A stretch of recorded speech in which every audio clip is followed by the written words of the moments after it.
Technology played a big role in influencing how filmmakers made their films in the 1890s, and this led to some very interesting and unique approaches.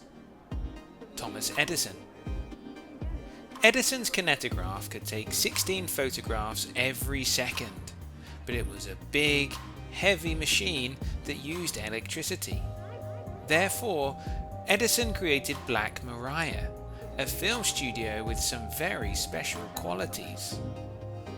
As the kinetograph needed a lot of light to capture clear images, the roof could open to let sunlight in. To make sure the studio could be used throughout the day, it was also built on tracks, so it could spin and always be facing the sun. Due to the heavy camera and the reliance on the film studio, Edison's early work used many professional performers, such as dancers, magicians, sportspeople, and even animals. All of the films were just a few seconds long and were viewed by customers individually on Edison's companion invention, the Kinetoscope. The Lumiere brothers.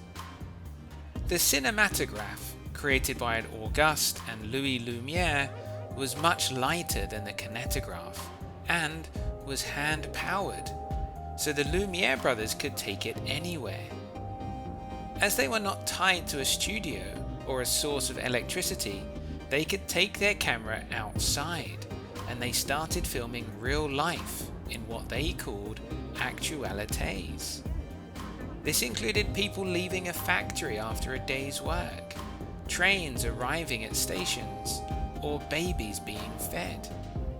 While these may have been rehearsed and reshot, the Lumiere brothers captured small snippets of real life, and they made the viewing experience communal, as they also projected their work onto large screens, so many people could watch them at the same time. Alice Guy. Working for the famous Gaumont Studios meant that Alice Guy had the opportunity to try and make her own films, even if the studio were not so supportive at the start of her career. She quickly set herself apart.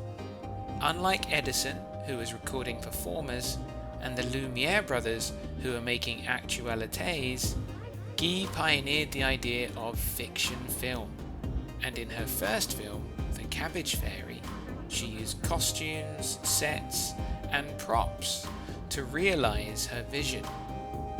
Today, fiction films may be the standard, but at the time, Alice Guy was breaking new ground, something she continued to do throughout her career, experimenting with color and sound, and also making socially aware narratives, which have a strong message even today.